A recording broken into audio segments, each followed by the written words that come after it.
রাজনীতিবিদরা কোনোভাবেই চায় না যে শিক্ষার্থীদের থেকে নেতৃত্ব জাতীয় নেতা পর্যায়ে আসুক, যার কারণে কিন্তু এই গত 29 বছর এক বিপি হওয়ার পর নুরুল হক নূর, তারপর কিন্তু আর কোনো ক্যাম্পাসে আমরা সেই নির্বাচন দেখতে পাই নাই। মেম্বার ইলেকশনে আগে নাকি পান খাওয়াইলে তারা ভোট দিয়ে দিত, বা 200 টাকা দিলে ভোট দিয়ে দিত, বা পান খাওয়াতো, চা খাওয়াতে এসে তাকে টোস্ট বিস্কুট দিলে নাকি ভোটে দিক সেদিক হয়ে যেত। আমরা ছোটোবেলায় শুনেছি বা বিভিন্ন সময় দেখেছি, আমরা শুনতে পেয়েছি বিভিন্ন নির্বাচনে কোটি কোটি টাকা খরচ করা হয়েছে। কীভাবে করা হয়েছে? এবং কোটি টাকা খরচ করে যদি আমার ছাত্র সংসদ নির্বাচন করতে হয়, তাহলে তারা আবার আগামীতে জাতীয় নির্বাচনে কী ভূমিকা রাখবে? হামলার শিকার হয়েছি, মামলা খেয়ে জেলে ছিলাম, আবার তাদের জন্য দাঁড়িয়েছিলাম। করোনাকালীন থেকেই শুরু করে আবরার ফাহাদ, শহীদ আবরার ফাহাদকে নিয়ে কিন্তু আমরাই সর্বপ্রথম কথা বলেছিলাম নুরুল হক নূরের নেতৃত্বে। ডাকসু নির্বাচনে আমাদের সব মিলে আমাদের 24 জন ক্যান্ডিডেট ছিল। আমরা সেখানে 4.5 লাখ টাকা আমরা খরচ করতে পারছি 24 জন ক্যান্ডিডেটের, একজনের না, 24 জন। চট্টগ্রাম বিশ্ববিদ্যালয়ে আমাদের 27 জন ক্যান্ডিডেট ছিল, সেখানে আমরা 3,10,000 টাকা দিতে পেরেছিলাম। আর সবচেয়ে গুরুত্বপূর্ণ বিষয়, যারা গুম খুনের সাথে জড়িত, একটা সাধারণ মানুষ যদি, একটা রিক্সা চালক যদি আরেকজনকে মেরে ফেলে, সে যেমন অপরাধী, সেনাবাহিনীর যেই লোকটা গুমের সাথে জড়িত ছিল, খুনের সাথে জড়িত ছিল, সে একইভাবে অপরাধী। আমরা দেখতে পেয়েছি 5 আগস্ট পরবর্তী সময়ে বিএসএফের চোখে চোখে কথা বলেছিল বিজিবি, বাংলাদেশের বর্ডার গার্ড, তখন মনে হচ্ছে এটা আমার বাহিনী। কিন্তু আমরা 5 আগস্টের পূর্বে কিন্তু এরকম চিত্র দেখি নাই, নতজানু অবস্থায় ছিল। আপনি 3 মাস আগে চিন্তা করেন, আওয়ামী লীগের 20 জন বা 10 জন মিছিল করছে, পুরো একদম জঙ্গি কায়দায়, নাকে মাস্ক, মুখে চোখে মাস্ক, সব মাস্ক পরা অবস্থায় ছিল। আজকে তারা মিছিল করছে প্রকাশ্যে। জনগণ দেখতে পাচ্ছে বর্তমানে আমরা বিএনপি, জামাত, এনসিপি, গণ অধিকার পরিষদ বা আরও অপর যে রাজনৈতিক শক্তি যারা একসাথে ছিল, এক ঐক্যবদ্ধ ছিল, তারা আজকে বিএনপি জামাতকে দোষ দিচ্ছে। যেই বিএনপি জামাতের সাথে জোটবদ্ধ হয়ে আওয়ামী লীগের বিরুদ্ধে লড়াই করেছে, ফেসিবাদের বিরুদ্ধে লড়াই করেছে, তারা আজকে একদম দা কুমড়ার সম্পর্ক। এনসিপি অন্যদেরকে দোষ দিচ্ছে, আর গণ অধিকার পরিষদকে অন্য কাউকে ব্লেম দিচ্ছে। এই ব্লেমের কারণেই আওয়ামী লীগ এনার্জি পাচ্ছে। দেশের নাম্বার 1 ট্রেডিং অ্যাপ নিফটি ফার্স্টে পাচ্ছেন ট্রেডিং এর সব সুবিধা, dual exchange access, company analysis, portfolio তৈরি করা সহ আরও অনেক ইউনিক ফিচারের সাথে ট্রেড করতে ডাউনলোড করুন এক্ষুনি।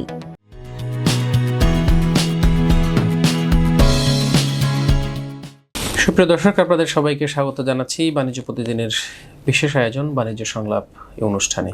আপনারা জানেনই আমরা এই অনুষ্ঠান আলোচনা করে থাকি রাজনৈতিক সাম্প্রতিক সময়ের অবস্থা এবং আগামীতে আমরা কেমন রাজনীতি দেখতে চাই সেই বিষয়গুলো নিয়ে। আজকে আমাদের অনুষ্ঠানে অতিথি হিসেবে উপস্থিত আছেন বাংলাদেশ ছাত্র অধিকার পরিষদের কেন্দ্রীয় সাধারণ সম্পাদক এবং মেঘনা দাউদকান্দি আসনের মনোনীত প্রার্থী জনাব নাজমুল হাসান। আজকের অনুষ্ঠানে আপনাকে স্বাগত জানাচ্ছি। ধন্যবাদ আপনাকে। আচ্ছা নাজমুল, আমি শুরুতে একটু জানতে চাই আপনার কাছে যে এই যে সাম্প্রতিক সময়ে সারা বাংলাদেশের অন্যতম বিশ্ববিদ্যালয় যেটা ডাকসু, জাকসু, রাকসু এবং চাকসু 3টা ইউনিভার্সিটিতে নির্বাচন হয়ে গেছে। এই নির্বাচন আসলে শিবিরের নিরঙ্কুশ বিজয় সবগুলো জায়গায় হয়েছে। এখানে আপনারা কিন্তু শিবিরের তুলনায় অনেক বেশি সক্রিয় মাঠে ছিল ছাত্র অধিকার পরিষদ। আপনাদের আসলে এই অবস্থা কেন হলো? শিবির অনেক বেশি আগে গেল, আপনারা সেখানে পিছনে কেন? ধন্যবাদ জানাচ্ছি আপনাকে, যারা আমাদেরকে শুনছেন তাদেরকে শুভেচ্ছা। আপনারা জানেন 2018 সালে ঐতিহাসিক কোটা সংস্কার আন্দোলন পরবর্তী সময়ে ফেসিবাদী আমলে শেখ হাসিনা থাকা অবস্থায় ছাত্রলীগ সক্রিয়। সেই ছাত্রলীগের রক্তচক্ষুকে উপেক্ষা করে কোনো ক্যাম্পাসে কোনো শিক্ষার্থীদের জন্য অধিকার আদায়ের জন্য কথা বলতে গিয়ে, আন্দোলন করতে গিয়ে যদি কেউ লাঞ্ছিত হয়ে থাকে, নিগৃহীত হতে থাকে, তার নাম হচ্ছে ছাত্র অধিকার পরিষদ। প্রত্যেকটা বিশ্ববিদ্যালয় ক্যাম্পাসে শিক্ষার্থীদের অধিকার আদায়ের জন্য ছাত্র অধিকার পরিষদ, রাজু ভাস্কর্য থেকে শুরু করে সব জায়গায় আমরা সক্রিয় ছিলাম। আপনি যেটা বলেন, ডাকসু নির্বাচন, জাহাঙ্গীরনগর বিশ্ববিদ্যালয় ছাত্র সংসদ নির্বাচন, রাজশাহী বিশ্ববিদ্যালয় নির্বাচন, চট্টগ্রাম বিশ্ববিদ্যালয় নির্বাচনে, সেক্ষেত্রে আমরা ছাত্র অধিকার পরিষদে যে প্রত্যাশিত রেজাল্ট হওয়ার কথা ছিল সেটা হয় নাই। আমরা বিভিন্ন কারণ আছে, একই আমরা শিবিরের নিরঙ্কুশ জয় দেখতে পেয়েছি, তাদেরকে শুভেচ্ছা জানাই। তো আমরা মনে করি শিক্ষার্থীরা প্রথমত এই বিষয়টা তাদের বিচার করা উচিত ছিল। যদিও আমরা শিক্ষার্থীদের সেই ম্যান্ডেটকে আমরা সাপোর্ট করি, তাদেরকে সম্মান করি, তাদের সেই জায়গায় আমার একটু প্রশ্ন জাগে যে যারা আপনাদের বিপদ আপদে সবার আগে, যেই ছেলেটা গণরমে গেস্টরুমে নির্যাতনের শিকার হয়েছে, তার বিরুদ্ধে কিন্তু ছাত্র অধিকার পরিষদ রাজপথে ছিল, রাজ্য বাসপথে দাঁড়িয়েছিল। আমাদের সংখ্যা যতটুকু হোক, আমরা দাঁড়িয়েছি, হামলার শিকার হয়েছি, মামলা খেয়ে জেলে ছিলাম, আবার তাদের জন্য দাঁড়িয়েছিলাম। করোনাকালীন থেকেই শুরু করে আবরার ফাহাদ, শহীদ আবরার ফাহাদকে নিয়ে কিন্তু আমরাই সর্বপ্রথম কথা বলেছিলাম নুরুল হক নূরের নেতৃত্বে প্রত্যেকটা জায়গাতে। সেই জায়গাতে শিক্ষার্থীর আরও সুবিবেচনা প্রসূত সিদ্ধান্ত নিতে পারত। আরেকটা বিষয় আমি মনে করি, শিবিরের নিরঙ্কুশ জয় বা ভূমিধস জয় যেটা হয়েছে, সেক্ষেত্রে তাদের একটা ওয়েলফেয়ার পলিটিক্স একটা ফ্যাক্ট হয়ে দাঁড়িয়েছে। আমি মনে করি এখানে শিক্ষার্থীরা বিভিন্ন সময়ে ক্যান্ডিডেটদের ত্যাগ বা ক্যান্ডিডেটদের শিক্ষার্থীর প্রতি যে কমিটমেন্ট, সেটার দিকে না তাকিয়ে 5 আগস্ট পরবর্তী যে একটা ওয়েলফেয়ার পলিটিক্স, সেই পলিটিক্সকে তারা বেশি প্রায়োরিটি দিছে। কারণ আমরা দেখতে পেয়েছি যে ডাকসু নির্বাচনের আগে তাদেরকে মানে কাচ্চি খাওয়ানো বা স্টার কাবাবে দৌড়ানো, মানে এগুলো করে যদি একটা শিক্ষার্থীদের প্রভাবিত করা যায়, এটা আমার খুব সারপ্রাইজিং লাগে, আশ্চর্যের বিষয়। এবং শুনতে পেয়েছি অনেকগুলো সংগঠন প্রচুর পরিমাণে ইনভেস্ট করছে। এখন দেখেন আমাদের ছাত্র সংগঠন হিসেবে আমাদের কাজ কি, একজন ছাত্রনেতা হিসেবে আমার কাজ কি? আমার কাজ হচ্ছে শিক্ষার্থীরা যদি কোনো অধিকার থেকে বঞ্চিত হয়, আমি তাদের প্রতিনিধি হিসাবে তার জন্য ফাইট দেওয়া, তার জন্য কথা বলা। শিক্ষার্থী যদি রাষ্ট্রীয়ভাবে কোথাও নিগৃহীত হয়, কোনো জায়গায় বঞ্চিত হয়, তার পক্ষে কথা বলা। আমার কাজ কিন্তু না যে কোনো একটা শিক্ষার্থীর পরিবারে 10,000 টাকা দেওয়া, 5,000 টাকা দেওয়া, তার পরিবারকে হসপিটালাইজ করা, তাকে চিকিৎসা করা, তাকে বিভিন্নভাবে প্যাট্রোলিং করা। এটা কি একটা ছাত্রনেতার কাজ হতে পারে? এই যে ওয়েলফেয়ার পলিটিক্সের নাম দিয়ে কালো টাকা বা পেশি শক্তির রাজনীতি আমরা কিন্তু এই ডাকসু নির্বাচন বা বিভিন্ন সাম্প্রতিক সময়ে ছাত্র সংসদ নির্বাচন দেখতে পেয়েছি। আমরা কিন্তু মূলত অভ্যুত্থানটা ঘটাইছি পেশি শক্তি এবং কালো টাকা রাজনীতি। এখন শিক্ষার্থীরা, আমার কাছে তো লাখ লাখ টাকা নাই, আমরা শুনতে পেয়েছি বিভিন্ন নির্বাচনে কোটি কোটি টাকা খরচ করা হয়েছে। কীভাবে করা হয়েছে? এবং কোটি টাকা খরচ করে যদি আমার ছাত্র সংসদ নির্বাচন করতে হয়, তাহলে তারা আবার আগামীতে জাতীয় নির্বাচনে কী ভূমিকা রাখবে?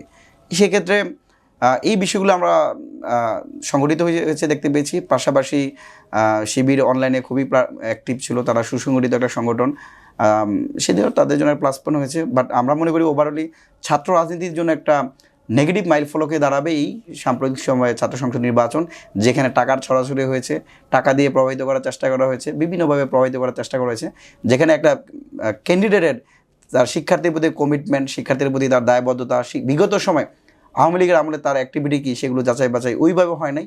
নাহলে আপনি ডাকসু নির্বাচনে ইয়ামিন মোল্লার চেয়ে কে বেশিতে গিয়েছিল এখানে, যিনি শিক্ষার্থীদের কথা বলতে গিয়ে 6 বার জেলে ছিলেন, নির্যাতিত হয়েছেন, রিমান্ডে গেছেন। তো এই ত্যাগ বা ভূমিকা শিক্ষার্থীরা মূল্যায়ন করে নাই। তারপর আমরা শিক্ষার্থীদের সেই ম্যান্ডেটকে সম্মান জানাই, শ্রদ্ধা জানাই। তো এই যে আপনি যেটা বারবার বলছিলেন যে ওয়েলফেয়ার পলিটিক্স, একই সাথে কালো টাকার ছড়াছড়ি, সেটা ক্যাম্পাসে এসেছে। এখনই যদি এই ছাত্রদের নৈতিক স্খলন ঘটে এবং একটা সময় আসলে যারা জাতীয় রাজনীতিতে নেতৃত্ব দিবে, এইটা থেকে আসলে উত্তরণটার উপায়টা কি? কীভাবে তাহলে সেইটাকে এই মানে প্রাচ্যের অক্সফোর্ড খ্যাত বিশ্ববিদ্যালয়, বাংলাদেশের মেধাবীরা বিভিন্ন বিশ্ববিদ্যালয়গুলোতে পড়ে, তাদের এই অবস্থা যদি হয় তাহলে সাধারণ মানুষ আসলে কী করবে, কী চিন্তা? এটা আসলে মানুষ প্রশ্ন করে যে মেম্বার ইলেকশনে আগে নাকি পান খাওয়াইলে তারা ভোট দিয়ে দিত, বা 200 টাকা দিলে ভোট দিয়ে দিত, বা পান খাওয়াতো, চা খাওয়াতে এসে তাকে টোস্ট বিস্কুট দিলে নাকি ভোটে দিক সেদিক হয়ে যেত। আমরা ছোটোবেলায় শুনেছি বা বিভিন্ন সময় দেখেছি। মানে এখনও আমরা বিশ্ববিদ্যালয়গুলোতে এই কথাগুলো শুনি। এটা আমাদের জন্য অত্যন্ত লজ্জার একটা বিষয়। এই বিষয় থেকে অবশ্যই উত্তরানো উচিত। এবং আমরা মনে করি, দেখেন আপনি চিন্তা করেন, এই অভ্যুত্থানে যারা স্টেক ছিল, নেতৃত্বে ছিল, আবু বাকের মজুমদার, আব্দুল কাদের, যারা 9 দফার ঘোষক ছিল, কথা বলেছে, তাদেরকে কে না চিনে?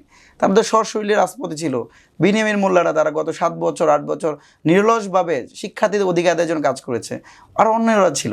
কিন্তু আপনি কি গত 7-8 বছরে শিবিরের সেই অ্যাক্টিভিজম দেখাতে পারবেন ক্যাম্পাসে? তাহলে কিসের কারণে শিক্ষার্থী তাদেরকে ভোট দিল? রহস্যটা কি? সেই বিষয়গুলো আপনারা প্রশ্ন করতে পারেন। তো আমি মনে করি এখান থেকে আমাদের শিক্ষার্থী তথা পুরো দেশবাসীর প্রতি আমাদের আহ্বান থাকবে যে আপনি যদি কাউকে 10 টাকার বিনিময়ে বা 500 টাকার বিনিময়ে আপনি আপনার ভোটটা দিয়ে দেন, এই লোক আগামী 5 বছর আপনার থেকে 5,000 টাকার বেশি নিবে। সুতরাং এইগুলো দ্বারা প্রভাবিত না হয়ে আপনারা যে কল্যাণমুখী রাজনীতি চাই, যে আমরা আসলে জনপ্রতিনিধির কাজ কি, তার অধিকারগুলো তাকে বুঝিয়ে দেওয়া, সে যেখান থেকে সুবিধা পাওয়ার কথা ছিল রাষ্ট্রীয়ভাবে, সেই সুবিধাগুলো যেন সে এনশিওর করতে পারে, এই রাজনীতিটা বলবৎ থাকা উচিত। নাহলে আওয়ামী লীগের যে স্টাইলের রাজনীতি হয়েছে আগামীতে, এখনও সেটা হচ্ছে, আগামীতে আরও হবে। সেক্ষেত্রে আমাদের দেশবাসীকে আরও বেশি সচেতন থাকার আহ্বান জানাই। এই টাকা কি আসলে শিবির একাই আপনার ছাত্রদের ইনভেস্টমেন্ট করেছে, নাকি অন্যান্য ছাত্র সংগঠনও মানে টাকা ইনভেস্ট করেছে? এবং আরও অন্যদের তো অবশ্যই শুনি, ছাত্রদলের কথা শুনেছি, শিবির তো আছেই, বাকি যারা আছে আমাদের এরকম নাই। আমরা ছোট সংগঠন বা আমাদের নিজেদের ফান্ডিং করি, প্রত্যেকটা সদস্য আছে 100 টাকা 200 টাকা করে আমরা প্রতি মাসে চাঁদা তুলি। আমি যদি আপনাকে সরাসরি বলি, আমাদের ডাকসু নির্বাচনে আমাদের সব মিলে আমাদের 24 জন ক্যান্ডিডেট ছিল। আমরা সেখানে 4.5 লাখ টাকা আমরা খরচ করতে পারছি 24 জন ক্যান্ডিডেট, একজনের না, 24 জন। চট্টগ্রাম বিশ্ববিদ্যালয়ে আমাদের 27 জন ক্যান্ডিডেট ছিল, সেখানে আমরা 3,10,000 টাকা দিতে পেরেছিলাম। রাজশাহী বিশ্ববিদ্যালয়ে আমাদের 32 জন ক্যান্ডিডেট ছিল, সেখানে আমরা 4,60,000 টাকা দিতে পেরেছিলাম। আমাদের প্রার্থীদের লিফলেট খরচ করা, প্রত্যেকটা ক্যান্ডিডেটের জন্য লিফলেট করা, তারা যেন প্রজেকশন মিটিং করতে পারে বা তাদের যে ন্যূনতম খরচ আছে। আপনি 28 জনকে 3 লাখ টাকা দিলে সেটা কত টাকা আসছে? ন্যূনতম একটা ফান্ড দেওয়া হয়েছে। গত 1 মাসের নির্বাচনী ব্যয় হিসেবে আমরা ছাত্র অধিকার পরিষদ থেকে দিয়েছি। তো আমরা অন্য সংগঠনগুলোতেই শুনেছি তারা কোটি কোটি টাকা ছড়িয়েছে। সুতরাং আমাদের তো পুঁজি হবে আদর্শ, আমাদের পুঁজি হয়েছে ছাত্রদের জন্য আমরা কাজ করেছি, সেটাই আমাদের পুঁজি, আমাদের ইনভেস্টমেন্ট সেটাই। সেক্ষেত্রে আমরা অন্য অপরাপর আমাদের বন্ধুপ্রতিম ফেসিবাদ বিরোধী লড়াই সংগ্রামের সাথী বন্ধু ছাত্রদল শিবির বা অন্য যারা আছে, তারাও যারা বিভিন্ন টাকা পয়সা দিয়ে প্রভাবিত করার চেষ্টা করছে, তাদের প্রতি আহ্বান জানাই। আমাদের ম্যান্ডেট হওয়া উচিত শিক্ষার্থীদের জন্য কাজ, আগামীতে সেটাই পুঁজি হিসেবে কাজ করবে। তো এই যে আপনি যে ফিরিস্তি দিলেন যে আপনার কোন বিশ্ববিদ্যালয়ে কত টাকা খরচ হয়েছে, ছাত্র অধিকার পরিষদের 4টা নির্বাচনের অর্জনটা কি? ছাত্র অধিকার পরিষদ, আপনি দেখেন ডাকসু নির্বাচন হয়েছে কার মাধ্যমে? ছাত্র অধিকার পরিষদের সভাপতি বিনিয়ামিন মোল্লা আমরণ অনশন করেছেন, তার প্রেক্ষিতে কিন্তু ঢাকা বিশ্ববিদ্যালয়ের প্রশাসন ডাকসু নির্বাচন দিতে বাধ্য হয়েছে। অবশ্যই আমরা ঢাকা বিশ্ববিদ্যালয় বিসি থেকে শুরু করে অন্তর্বর্তীকালীন প্রশাসন সবাইকে ধন্যবাদ জানাই। আমাদের প্রথম কনসার্ন ছিল প্রত্যেকটা বিশ্ববিদ্যালয়ে যে গুণেধর অবস্থা ছিল, জাহাঙ্গীরনগর বিশ্ববিদ্যালয়ে প্রায় 30 বছর পর নির্বাচন হয়েছে, রাজশাহী বিশ্ববিদ্যালয়ে 36 বছর পর, চট্টগ্রাম বিশ্ববিদ্যালয়ে 33 বছর পর একটা ছাত্র সংসদ হয়েছে। আমাদের যেটা প্রতি বছর পর হওয়ার কথা ছিল, কিন্তু আমাদের দেশের রাজনীতিবিদরা কোনোভাবেই চায় না যে শিক্ষার্থীদের থেকে নেতৃত্ব জাতীয় নেতা পর্যায়ে আসুক। যার কারণে কিন্তু এই গত 29 বছর এক বিপি হওয়ার পর নুরুল হক নূর, তারপর কিন্তু আর কোনো ক্যাম্পাসে আমরা সেই নির্বাচন দেখতে পাই নাই। ফলশ্রুতিতে এইবার যে নির্বাচন হয়েছে সেটাকে আমরা সাধুবাদ জানাই। আমাদের সবচেয়ে প্রাপ্তি, শিক্ষার্থীরা তাদের ভোট দিতে পারছে, শিক্ষার্থীদের মধ্যে একটা সচেতনতা তৈরি হয়েছে, এটা আমার প্রাপ্তি। আর ডাকসু নির্বাচনে আমাদের সলিমুল্লাহ মুসলিম হলে জিএস আমাদের ছাত্র অধিকার পরিষদের বর্তমান সভাপতি, ঢাকা বিশ্ববিদ্যালয় শাখার সভাপতি নির্বাচিত হয়েছে। জাহাঙ্গীরনগর বিশ্ববিদ্যালয়ে আমাদের ছাত্র অধিকার প্যানেল থেকে 5 জন নির্বাচিত হয়েছে। রাজশাহী এবং চট্টগ্রাম বিশ্ববিদ্যালয়ে আমাদের যারা ক্যান্ডিডেট ছিল তারা অনেকেই 2022-1900 ভোট করে পেরেছে।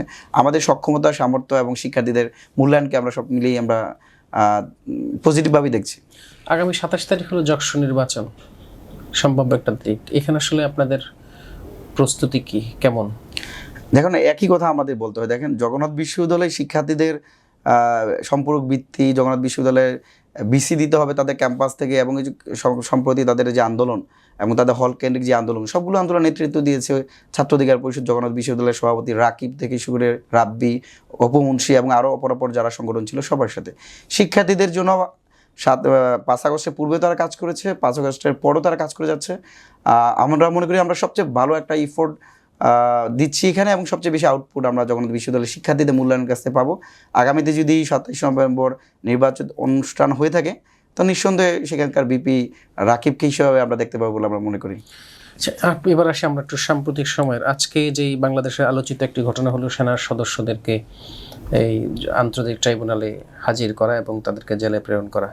এই যে সার্বিক পরিস্থিতি, বিগত 17 বছর এক ধরনের ঘুমের রাজনীতি আসলে যারা করেছিল তাদেরকে সহযোগী হিসেবে তারা দিয়েছে, আজকে তাদেরকে জেলে পাঠিয়েছে।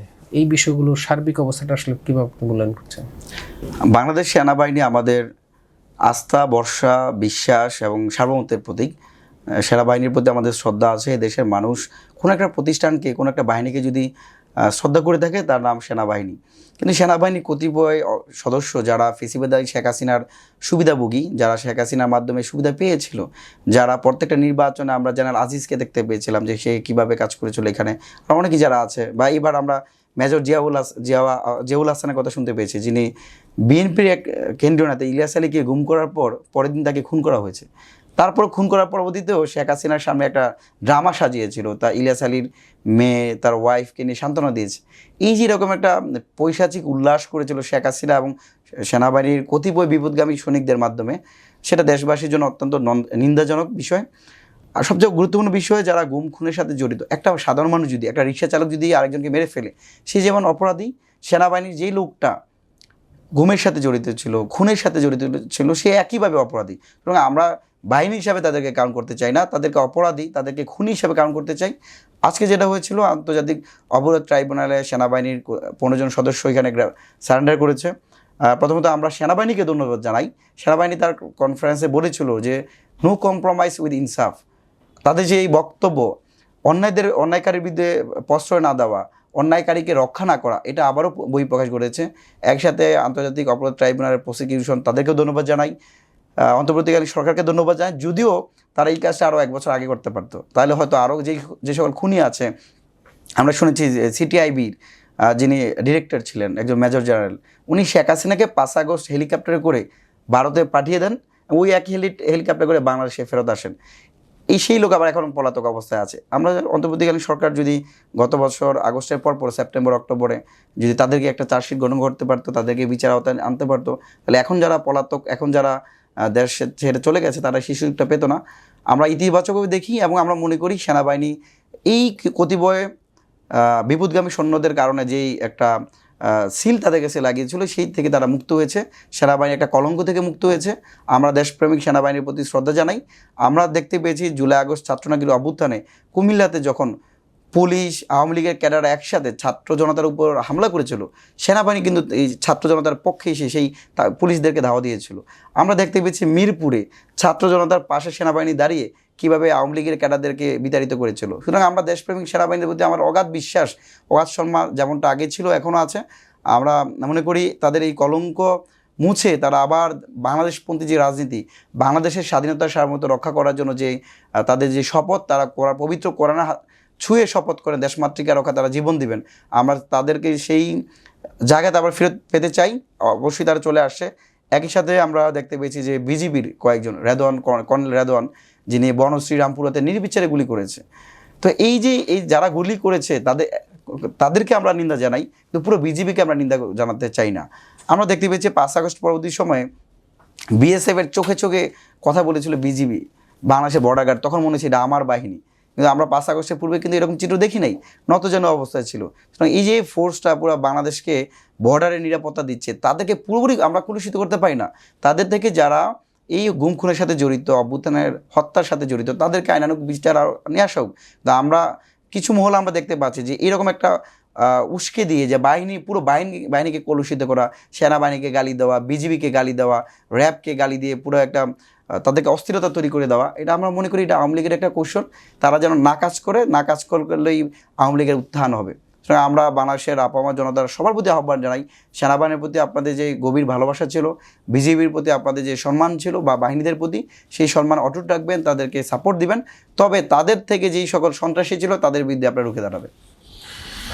আমি একটু এবার জানতে চাই যে বিগত যে 17 বছর আসলে বাংলাদেশে যে খুনের রাজনীতির একটা হয়েছিল, তার একই সাথে জুলাই আগস্টের যেই অভ্যুত্থান ছাত্র জনতার পরবর্তীতে আসলে আগামীতে যে আগামী রাজনীতিতে যাতে এই ধরনের আর কোনো ধরনের চিত্র উঠে না আসে, সেই জন্য দীর্ঘ সময় ধরে একটি ঐক্যমত্য কমিশন বিভিন্নভাবে কাজ করার চেষ্টা করছে। এটার প্রতিফলন সাম্প্রতিক সময়ের জুলাই সনদ।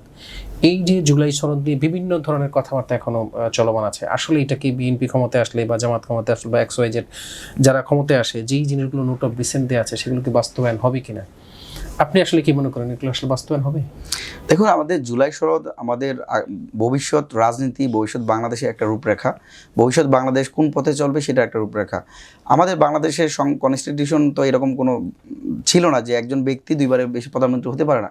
ঐতিহাসিক একটা সিদ্ধান্ত আমরা নিতে পেরেছি। আমরা একইভাবে দেখতে পেয়েছি দলীয় প্রধান রাষ্ট্রের প্রধান হতে পারে না, সেই সিদ্ধান্ত কিন্তু ঐক্যমত্য কমিশনের মাধ্যমে হয়েছে অভ্যুত্থানের পরিপ্রেক্ষিতে। এরকম চমৎকার অনেকগুলো কাজ হয়েছে। তবে এনসিপি সেখানে স্বাক্ষর করে নাই। সেক্ষেত্রে আমার মনে হয় যে তারা স্বাক্ষর করতে পারতো। তবে যেই বিষয়টা আমাদের এখনও কনসার্নের জায়গা, যে জুলাই সনদ স্বাক্ষরিত হলো, এরা বাস্তবায়ন প্রক্রিয়াটা কী, এরা কবে নাগাদ বাস্তবায়ন হবে, কবে অধ্যাদেশ হবে, এই বিষয়গুলো আলোচনা হওয়া উচিত। কারণ যদি অধ্যাদেশ জারি না হয়, বাস্তবায়ন স্বচ্ছ প্রক্রিয়া যদি না থাকে, আগামী গভর্নমেন্ট তো কখনোইভাবেই এই জুলাই সনদকে কত টাকা কার্যকর করবে সেই বিষয়ে প্রশ্ন থেকে যায়। সুতরাং অন্তর্বর্তীকালীন সরকার থাকা অবস্থায় জুলাই সনদের যে বিষয়গুলো আছে সেটাকে আইনি ভিত্তি দেওয়া, সেটা কার্যকারিতা রক্ষা করার জন্য সকল দলগুলোকে নিয়ে আসা, তাদের যে প্রশ্নগুলো আছে সেগুলো উত্তর দেওয়া এবং এটা স্বচ্ছ একটা প্রক্রিয়া জনগণের মাঝে দৃশ্যমান করা। তাহলে আমি মনে করি আমাদের মধ্যে যে একটা সংশয় রয়েছে যে আগামী সংসদ আসলে কি আমাদের যে দীর্ঘদিনের যে পলিটিক্যাল এস্টাবলিশমেন্ট বা পলিটিক্যাল আমাদের ন্যারেটিভ হলো, আন্দোলন হলো, আমরা কথা বললাম, সেগুলো বাস্তবায়ন হবে কিনা, এই সংশয়টা কেটে যাবে। এই যে ধরেন দীর্ঘ আপনি যেটা বলছিলেন, এক ধরনের যদি না হয় সংশয় তৈরি হবে, যদি না হয় শেষ পর্যন্ত কোনো ধরনের নির্দেশনা সরকার জারি করলো, সেক্ষেত্রে আপনাদের অবস্থানটা কী হবে? অবশ্যই আমরা যদি জুলাই সনদ স্বাক্ষর করেছি, অন্তর্বর্তী সরকারের প্রতি সাপোর্ট রেখে এবং তারা আমরা যে বিষয়গুলো বলেছি তারা এখানে অন্তর্ভুক্ত করেছে বিদায়। কিন্তু যদি অধ্যাদেশ জারি না করে একটা স্বচ্ছ প্রক্রিয়া না হয় তাহলে আমরা হয়তো আবার সেই আন্দোলন সংগ্রামের দিকে যেতে হবে, বাধ্য করতে হবে। এই সরকার তো জনগণের ভোটে নির্বাচিত সরকার না। এটা যেমন সত্য, আবার একইভাবে বাংলাদেশের সবচেয়ে বেশি ম্যান্ডেটওয়ালা কোনো সরকার হলে সেটা অন্তর্বর্তীকালীন সরকার। আমাদের রক্তের উপর দাঁড়িয়ে এই সরকার আসছে, সুতরাং তারা কীভাবে দাবি আদায় করতে হয়, কীভাবে জনগণের পক্ষে নিয়ে কাজ করতে হয়, সেই প্রক্রিয়া আমরা যাবো অবশ্যই। একটা বিষয় খুব আলোচিত সাম্প্রতিক সময়, গতকালকে বিএনপির মহাসচিব সহ কয়েকজন মাননীয় প্রধান উপদেষ্টার সাথে দেখা করেছেন। আজকে জামাত ইসলাম এবং এনসিপি সহ অনেকেই দেখা করার কথা। এখানে যে প্রশ্নগুলো বারবার আসছে যে বিতর্কিত অ্যাডভাইজারদেরকে অপসারণ করা, বিভিন্ন ধরনের যেই ডিসিএসপি তাদেরকে রদবদলের একটা ইস্যু, এটা কি আপনি এক ধরনের রাজনীতিতে নতুন করে অস্থিরতা তৈরি করবে কিনা আপনি কি মনে করেন? অবশ্যই। দেখেন, যখন অন্তর্বর্তীকালীন সরকার বলছে আগামী ফেব্রুয়ারিতে নির্বাচন হবে, অ্যাডভাইজাররা বলছে নির্বাচন হবে, সেই নির্বাচনের প্রস্তুতি যখন নির্বাচন কমিশন নিচ্ছে, ঠিক সেই সময় আরেকটা টপিকস আসা যে এই সরকারকে তত্ত্বাবধায়কে ফিরে নেওয়া বা অ্যাডভাইজার প্যানেল থেকে তাদেরকে সরিয়ে দেওয়া, এই বিষয়গুলো নিয়ে আবার আরেকটা দ্বিমত তৈরি হয়ে যাবে। এখন প্রশ্ন আছে যে বলতেছে প্রশাসনের অধিকাংশ জামাতের পক্ষের লোক, জামাত বলতেছে প্রশাসনের অধিকাংশ হয়েছে বিএনপির লোক। এই কন্ট্রোভার্সি আমাদের মধ্যে যে ঐক্য, সেই ঐক্যের মধ্যে আরও ফাটল ধরাবে। আরেকটা নিঃসন্দেহে যারা আমরাও বোঝার চেষ্টা করছি, অন্তর্বর্তীকালীন সরকারের উপদেষ্টা পরিষদে কিছু লোক আছে যারা তাদের রাজনৈতিক উচ্চবিলাস আছে, রাজনৈতিক আকাঙ্ক্ষা আছে, অনেকেরই তারা সরাসরি বলেছে। সুতরাং নির্বাচনী তফসিল হওয়ার আগেই তাদেরকে পদত্যাগ করা উচিত। যারা নির্বাচন করতে চায়, যারা কোনো একটা দলেরকে পারপাস সার্ভ করতে চায়, আমরা তারা ইনেবিনে দেখতে পাই, যেহেতু তাদের বন্ধুরা একটা অভ্যুত্থানের শক্তি হিসাবে দল করেছে, তাদের সহযোদ্ধারা, তাদের প্রতি তাদের বিশেষ সিম্প্যাথি থাকতে পারে। সেক্ষেত্রে জনগণ রোষে তারা পদত্যাগ না করে তাদের সসম্মানে পদত্যাগ করে তাদের রাজনীতিতে আসা উচিত। না, ধরেন এই যে আপনি যেটা বলতেছিলেন, বিএনপি, জামাত বা গণ অধিকার পরিষদ আসলে সবাই কিন্তু ফেসিবাদ বিরোধী আন্দোলনে একসাথে কাজ করেছে। কোনো কারণে এখন যেই ধরনের রেশারেশি বক্তব্য একের পর একজনের বিরুদ্ধে আরেকজন দিচ্ছে, আবার বিভিন্ন জায়গায় তারা মারপিটও শুরু করেছে। জামাতের মতো করতেছে, বিএনপির মতো করতেছে, যে আবার যে যার মতো সেটা করছে। এটা কি আসলে আওয়ামী লীগের পুনর্বাসনের জন্য একটা নতুন রাস্তা তৈরি হবে কিনা? অবশ্যই। একটা বিষয় আপনাকে ক্লিয়ারলি বলি, এটা বলা উচিত।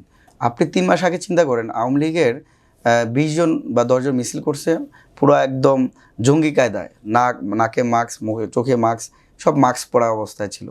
আজকে তারা মিছিল করছে প্রকাশ্যে। আগে আমরা দেখতে পেয়েছি যে রাস্তায় যদি একটা লোক থাকতো, আওয়ামী লীগের 20 জন থাকলে তাকে তাড়াইছে। এখন আমরা দেখতে পাচ্ছি যে বাস ভর্তি মানুষ আছে, এর মধ্যে দিয়ে আওয়ামী লীগ মিছিল করতেছে। এটা দ্বারা জনগণের পালসে বোঝা যায়, জনগণ দেখতে পাচ্ছে বর্তমানে আমরা বিএনপি, জামাত, এনসিপি, গণ অধিকার পরিষদ বা আরও অপর যে রাজনৈতিক শক্তি যারা একসাথে ছিল, এক ঐক্যবদ্ধ ছিল, তারা আজকে বিএনপি জামাতকে দোষ দিচ্ছে। যেই বিএনপি জামাতের সাথে জোটবদ্ধ হয়ে আওয়ামী লীগের বিরুদ্ধে লড়াই করেছে, ফেসিবাদের বিরুদ্ধে লড়াই করেছে, তারা আজকে একদম দা কুমড়া সম্পর্ক।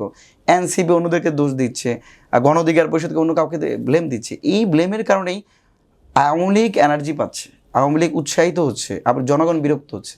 যেই জনগণ আওয়ামী লীগের বিরুদ্ধে বিতাড়িত করার জন্য রাজপথে ছিল, যারা কয়েকদিন আগেও আওয়ামী লীগকে যেখানে দেখেছে সেখানেই প্রতিরোধ গড়ে তুলেছিল, আজকে আমাদের রাজনৈতিক শক্তিগুলোর মধ্যে বিভাজনের কারণে জনগণও বিরক্ত হয়ে আজকে তারাও নিরুৎসাহিত হয়ে যাচ্ছে। আমি মনে করি এটা আমাদের রাজনীতির জন্য একটা অন্ধকারের জন্য একটা যুগের আমরা দিকে দাবিত হচ্ছি। আওয়ামী লীগ যদি আবার ফিরে আসে, বিএনপি রক্ষা হবে, জামাতে রক্ষা হবে বা গণ অধিকার রক্ষা হবে? কোনোভাবেই সম্ভব না। সেক্ষেত্রে আমাদের আওয়ামী লীগের প্রশ্নে আমাদের একসাথে থাকতে হবে, জাতীয় ঐক্যের স্বার্থে, জাতীয় ঐক্য সমুন্নত রক্ষার স্বার্থে, ব্যক্তিগত বা দলীয় স্বার্থ ত্যাগ করে হলে আমাদের যে জাতীয় জীবনে যে গুরুত্বপূর্ণ বিষয়গুলো আছে সেখানে আমাদের ঐক্যবদ্ধ থাকা দরকার।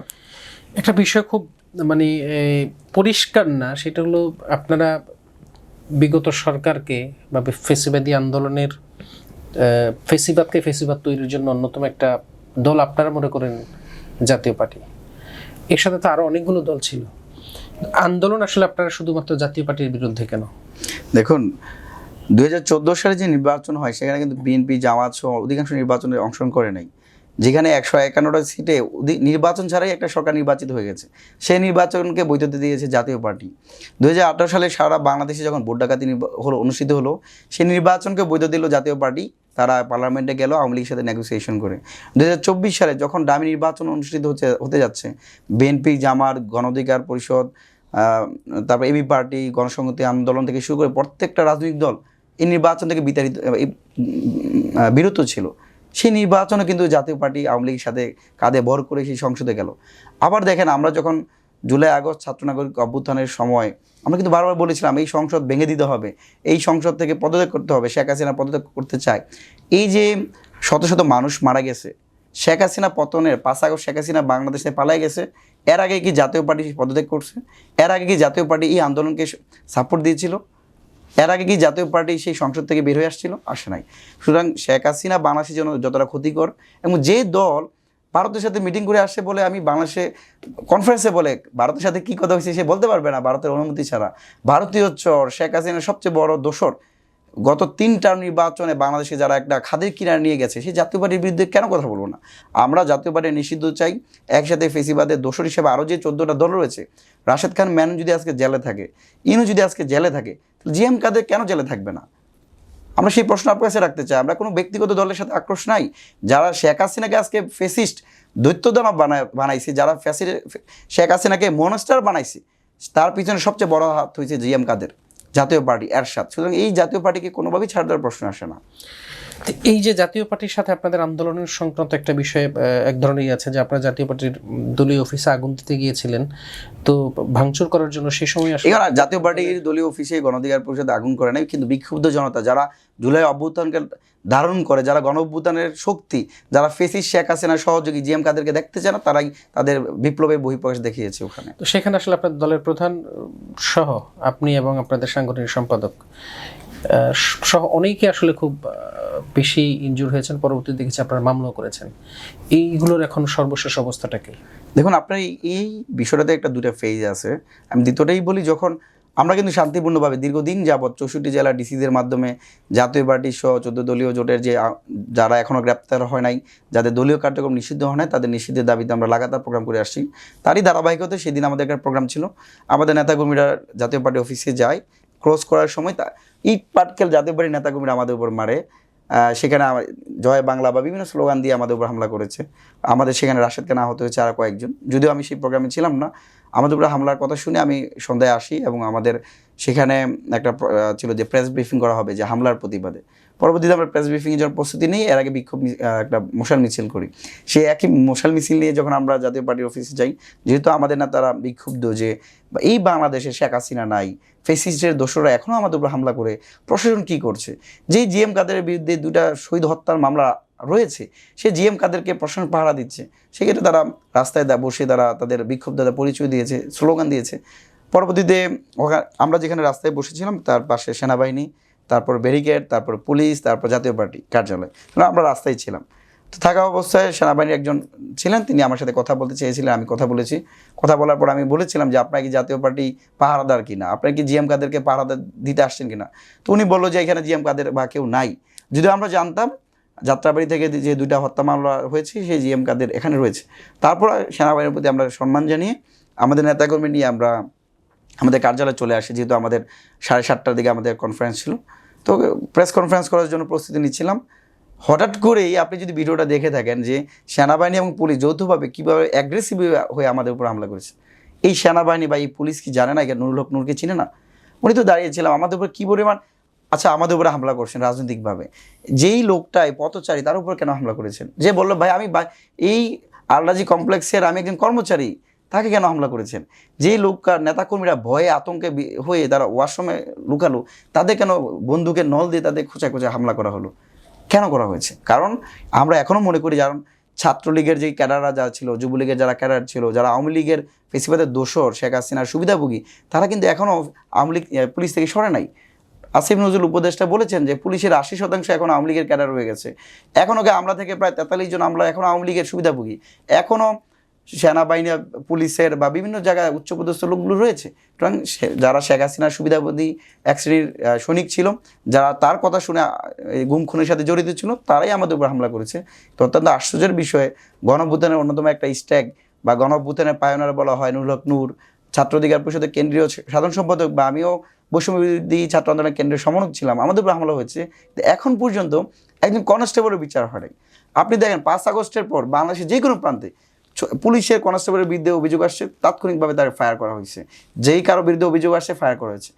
আমাদেরকে প্রকাশ্যে দিবালোকে ভিডিও ফুটেজ সব কিছু থাকার পরও যারা হামলা করেছে সেই একজন সৈনিক, একজন পুলিশের কনস্টেবল, তার বিরুদ্ধে কি ব্যবস্থা নেওয়া হয়েছে?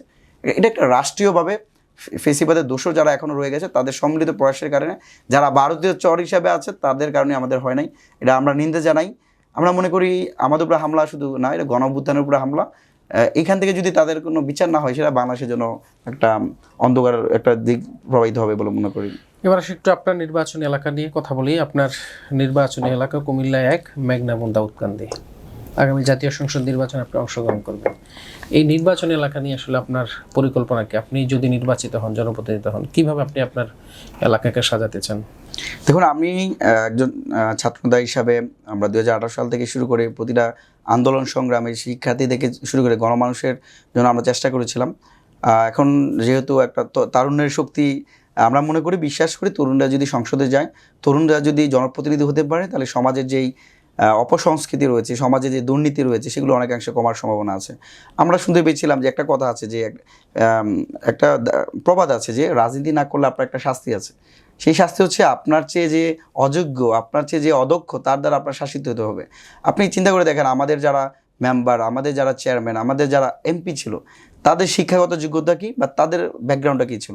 তারা একজন চাঁদাবাজ, দুর্নীতিবাজ ছিল, তাদেরকেই নির্বাচিত করতে হয়েছে। সেক্ষেত্রে আমরা যদি এগিয়ে না আসি, সেক্ষেত্রে মানুষের কল্যাণে কাজ করা যাবে না। প্রথম কথা হচ্ছে জনমানুষের সেবা করার ব্রত নিয়ে আমি আগামীতে নির্বাচন অংশগ্রহণ করতে চাই। আপনারা জানেন যে মেঘনাতে বিশেষ করে অবৈধ বালু উত্তোলন নিয়ে আমি প্রায় দীর্ঘ 4 মাস লড়াই করেছি, যে প্রায় 20,000 মানুষ ক্ষতিগ্রস্ত হচ্ছে। আমাদের এখানে বালুমহল নাই, কিন্তু একটা অবৈধভাবে বালু উত্তোলন হচ্ছে দিনের পর দিন। তার বিরুদ্ধে কথা বলতে গিয়ে আমাদের অনেকবার লাঞ্ছিত হতে হয়েছে।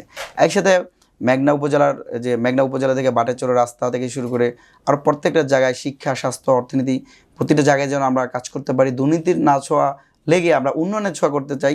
দাউদকান্দি উপজেলায় আমরা কাজ করতে চাই, আরও মানুষের কথা নিয়ে, মানুষের ইশতেহারই আমার ইশতেহার হবে এবং সেগুলো যেন বাস্তবায়নযোগ্য হয়, আমি চেষ্টা করব। তবে আপনার মাধ্যমে আমাদের মেঘনা দাউদকান্দি যারা আছেন, যারা শুনছেন, তাদের কথা বলতে চাই, আমাদের প্রচলিত নির্বাচনে অনেক কোটি কোটি টাকার প্রয়োজন হয়, লাখ লাখ টাকার প্রয়োজন হয়। লাখ লাখ টাকা বা কোটি কোটি টাকা কোনোটাই আমার নাই।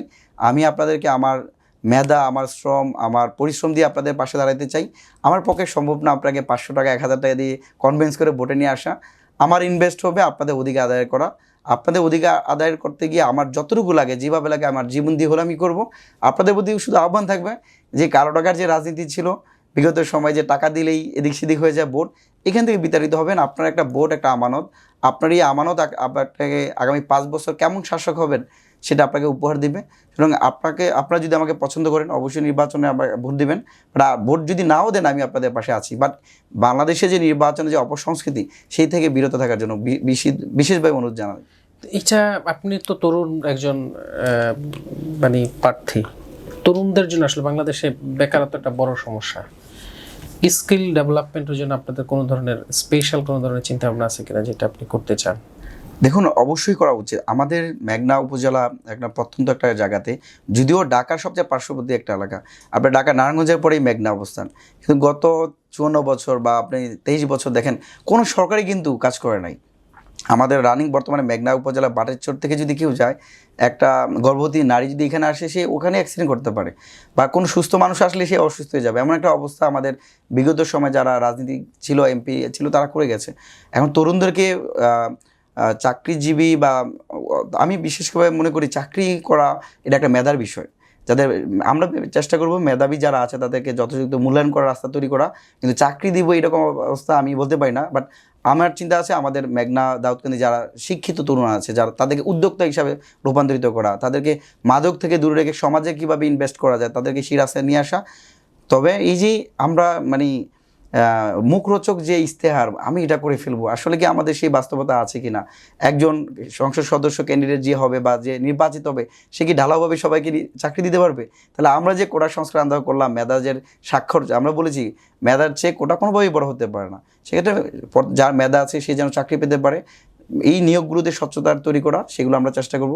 তাদেরকে খেলাধুলার যে আমাদের যারা ছেলেরা, আমাদের ভাইরা যারা খেলাধুলা পারদর্শী, তাদেরকে খেলাধুলার সাথে কানেক্টেড করে দেওয়া। যারা বিজ্ঞান চর্চা করতে চায়, তাদেরকে সেই কানেক্টিভিটির রাস্তাটা যেন তৈরি করে দিতে পারি। যারা অ্যাথলেট হতে চায়, তাদেরকে যেন সেই রাস্তাটার সাথে কানেক্টিভিটি করে দিতে পারি।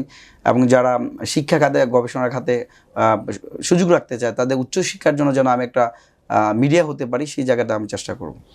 আপনি বালু মহল নিয়ে একটু কথা বলছিলেন, আসলে এইটা যদি আরেকটু ক্লিয়ার করতেন যে আপনাদের এই বিশেষ করে এই মেঘনা থেকে চাঁদপুরের একটা অংশ পর্যন্ত মতলব ও দক্ষিণের এই পাশটা সহ অবৈধভাবে সরহামে সেই বালুগুলো কাটে, এইটার সাথে নাকি রাজনৈতিক নেতারাও জড়িত, এটার সাথে গণ অধিকার পরিষদের বা ছাত্র অধিকার পরিষদের কোন ধরনের সম্পৃক্ততা আছে কিনা?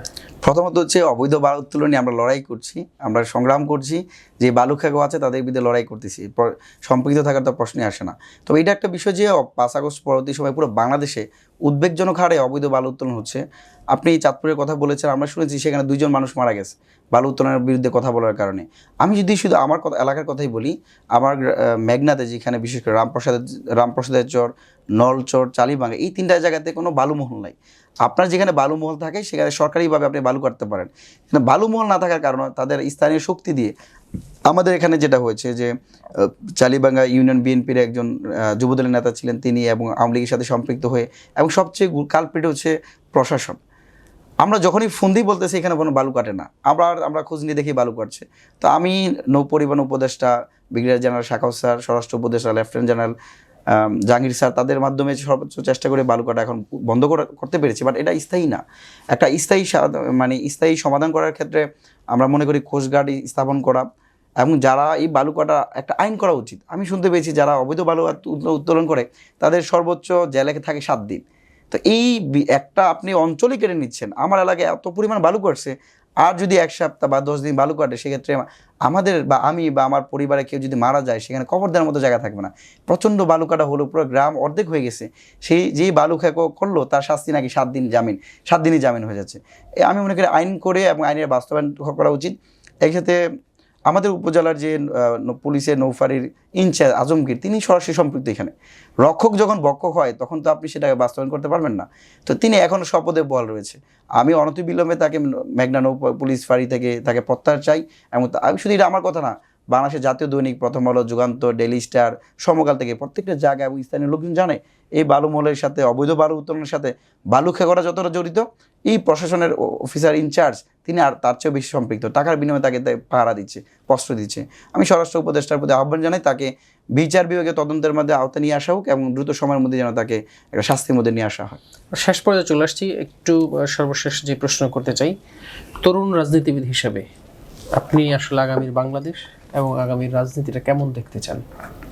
আমরা এমন একটা বাংলাদেশ চাই যে বাংলাদেশে প্রত্যেকটা মানুষ সম্মান এবং মর্যাদা নিয়ে বসবাস করতে পারবে। আমরা এমন একটা বাংলাদেশ চাই যে বাংলাদেশে একজন রিক্সা চালক, একজন শ্রমজীবী কৃষক, সে 3 বেলা ভাত খেয়ে খাবার খেয়ে তাদের ছেলে মেয়েকে নিয়ে চলতে পারবে। আমরা এমন একটা বাংলাদেশের স্বপ্ন দেখি যে বাংলাদেশের স্বাস্থ্যসেবা হবে, প্রত্যেকটা জায়গায় স্বাস্থ্যসেবা নিশ্চিত হবে। প্রান্তিক পর্যায়ে আমরা দেখতে পাই বর্তমানে কেউ যদি রংপুরে কেউ অসুস্থ হয়ে যায় তাকে নিয়ে আসতে হয় ঢাকা মেডিকেলে। আমাদের যদি রংপুরে একটা বিভাগীয় স্বাস্থ্য থাকতো, হসপিটাল থাকতো ওইভাবে, তাহলে কিন্তু ঢাকা মেডিকেলের চাপ পড়তো না। আমার বাংলাদেশে কিন্তু আমাদের সবচেয়ে বেশি নেসেসারি যেটা শিক্ষা এবং স্বাস্থ্য, তার কিন্তু বর্তমানে ভয়াবহ একটা অবস্থা। আমরা এই শিক্ষার খাতে দেখি আমরা যে নুরুল ইসলাম নাহিদের বাংলাদেশ ছিল প্রশ্ন ভাষার বাংলাদেশ, পরবর্তী শিক্ষামন্ত্রীর ডাক্তার দীপুমণি হাঁস মুরগির বাংলাদেশ বানিয়ে ফেলেছে। আমরা বাংলাদেশের বর্তমানে ধ্বংসস্তূপ থেকে শিক্ষা ব্যবস্থাকে উত্তরানো উচিত, শিক্ষা ব্যবস্থাকে আন্তর্জাতিক মানে নিয়ে আসা উচিত, এবং যারা রক্ষক হিসাবে আছে আমরা যাদেরকে সেবক মনে করি, আমাদের সেই পুলিশরা যেন রাজনীতি না করে, কোনো বাহিনীর হয়ে কাজ না করে, কোনো দল দাস না হয়ে কাজ করে, যারা দুর্নীতি দমনের দায়িত্ব আছে সেই দুদকের কর্মকর্তা যেন দুর্নীতি না করে, যারা বিচারক আছে তারা যেন অবিচার না করে। বিশেষ করে আমরা দেখতে পেয়েছি যে কেউ জামাত করলে তাকে রিমান্ড দেওয়া যাবে, কেউ জামাত করলেই তাকে ফাঁসি দেওয়া যেত, এরকম বাংলাদেশে দেখতে পেয়েছি। আমি ছাত্র অধিকার পরিষদ করি, আমাদের বিরুদ্ধে শুনলেই তাকে রিমান্ড দেওয়া হতো। এরকম অবিচার সুলভ কাজ যেন বিচারক না করে, আমরা এমন একটা বাংলাদেশ তৈরি করতে চাই।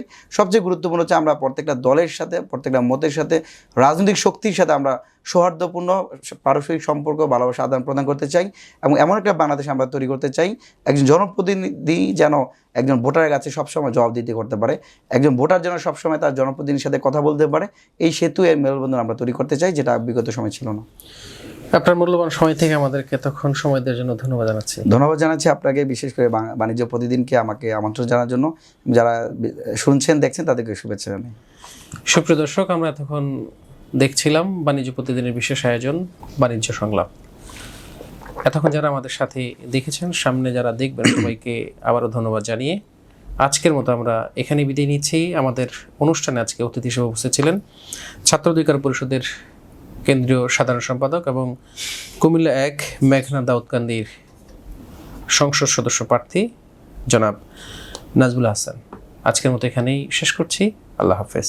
দেশের নাম্বার 1 ট্রেডিং অ্যাপ নিফটি ফার্স্টে পাচ্ছেন ট্রেডিং এর সব সুবিধা, dual exchange access, company analysis, portfolio তৈরি করা সহ আরও অনেক ইউনিক ফিচারের সাথে ট্রেড করতে ডাউনলোড করুন এক্ষুনি।